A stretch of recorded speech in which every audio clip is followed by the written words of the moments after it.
ایک گاؤں میں علی نام کا ایک لڑکا رہتا تھا۔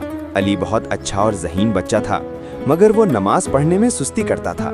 اس کی امی روز اسے سمجھاتی، بیٹا نماز اللہ کا حکم ہے، اسے کبھی نہ چھوڑو۔ لیکن علی ہمیشہ کہتا، امی ابھی کھیل لوں، بعد میں پڑھ لوں گا۔ ایک دن علی اپنے دوستوں کے ساتھ کھیل رہا تھا کہ اچانک وہ گر گیا اور اس کے پاؤں میں چوٹ لگ گئی۔ وہ بہت درد میں تھا اور چل بھی نہیں پا رہا تھا۔ اس کے دوست اسے گھر لے آئے۔ رات کو علی کو بہت تکلیف ہو رہی تھی۔ اس نے پہلی بار دل سے دعا کی، یا اللہ مجھے ٹھیک کر دے، میں وعدہ کرتا ہوں کہ اب کبھی نماز نہیں چھوڑوں گا۔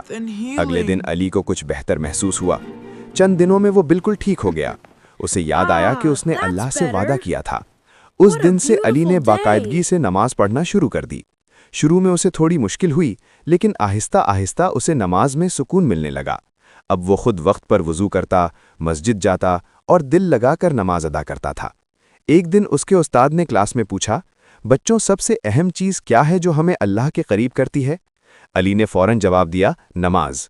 استاد مسکرا کر بولے، بالکل صحیح، نماز ہمیں برائیوں سے بچاتی ہے اور ہمارے دل کو سکون دیتی ہے۔ اب علی نہ صرف خود نماز پڑھتا تھا بلکہ اپنے دوستوں کو بھی نماز کی ترغیب دیتا تھا۔ اس کی زندگی میں خوشی، سکون اور برکت آ گئی تھی۔ جب علی کی امی نے اس میں یہ تبدیلی دیکھی تو وہ بہت خوش ہوئیں اور اللہ کا شکر ادا کیا۔ نماز ہمیں اللہ کے قریب کرتی ہے اور ہماری زندگی میں سکون اور کامیابی لاتی ہے۔